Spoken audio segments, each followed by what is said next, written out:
Good morning. This is kind of a cool day for me because um, it's one more thing on my universal wish list that has come to fruition. And it's exciting to realize that if you're a friend of mine, you know what I've put out in the universe and you know how little effort I've made to actually accomplish those things, and then you've been witness to those things coming into my experience. Anybody who's been around me knows that I'm pretty outspoken about things that I want and things that I actually know I'm putting into the universe. Like, I announce that, hey, I know this isn't something that I'm going to go out there and pound pavement about. This is something I'm just saying I'd like someday. So I had said that, I would like to help horses in like hardship situations, specifically foals in hardship situations. Now, I'm not going to deny that I did kind of put that out there and talk to people to make sure that if somebody did come across that situation, they would think of me. And I had a couple that had thought of me, and one fell through, and another one. So it was like, and I'm not somebody who feels disappointed because I know how the universe works. So I was like, well, that one wasn't supposed to be. You know what I mean? And there's going to be another one. It's kind of like this farm. I had 2 farms that I really wanted, and for whatever reason, they didn't happen. And I had a moment of real disappointment in one of them because literally they accepted an offer while people were there on our behalf. Like, literally while they were on the property, they accepted a different offer, and we didn't even have a chance to get involved. It was accepted, done, no bidding war. And I did feel a level of disappointment. It was like chandelier barn, heated stalls, quarantine. It just had everything in a beautiful little indoor.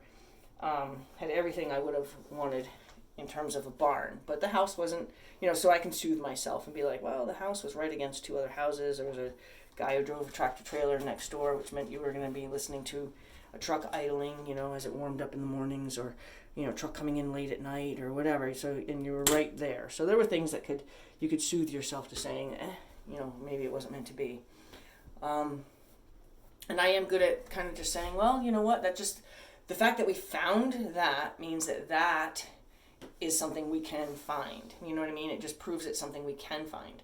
And then I move on, like if it was available, then it just proved it's something that we can, actually have an opportunity to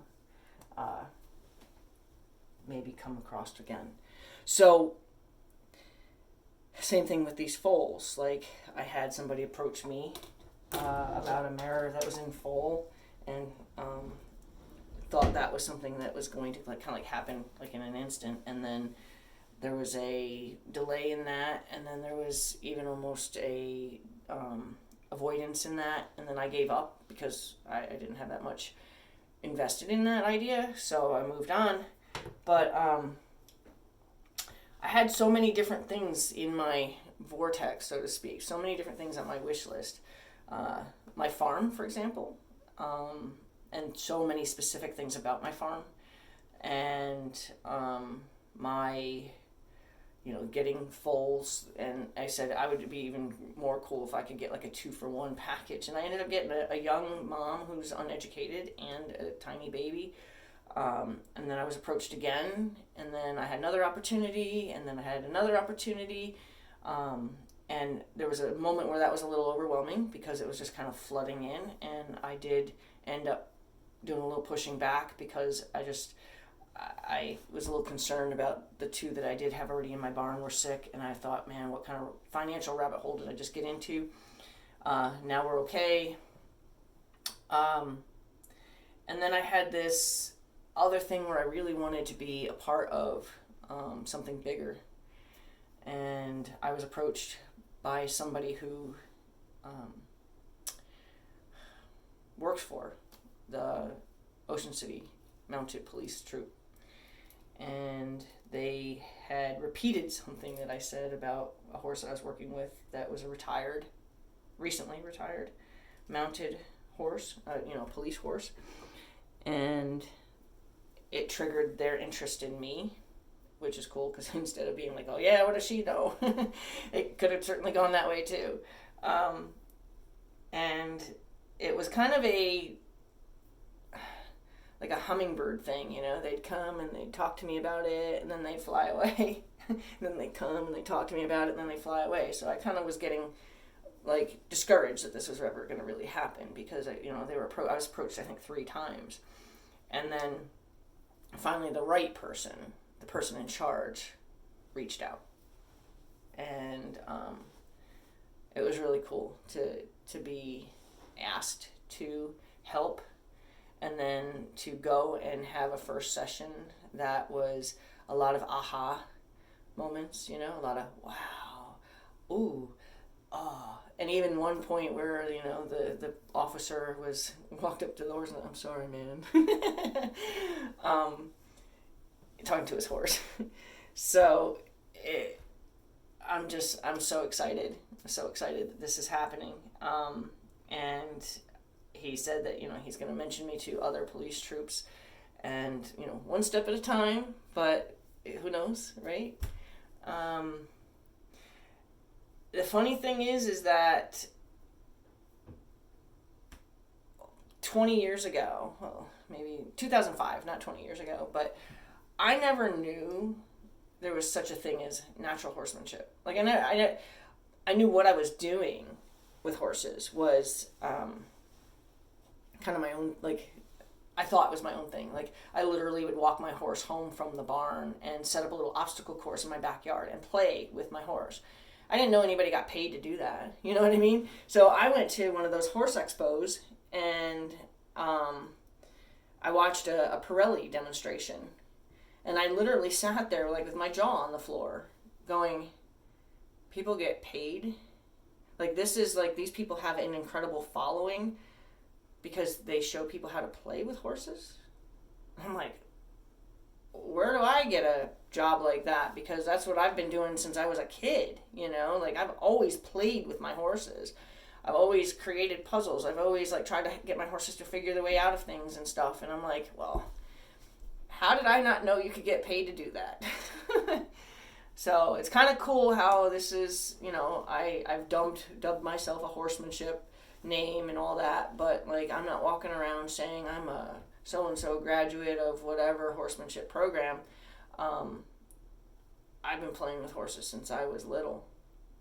I've been playing with horses and using the psychology of horses since I couldn't catch my Palomino horse in my backyard when I was 5 years old. And I figured out if I turn my back and pretend to cry, she'll eventually come and catch me. That's when I figured out how to, I guess, manipulate them to think that it's their idea.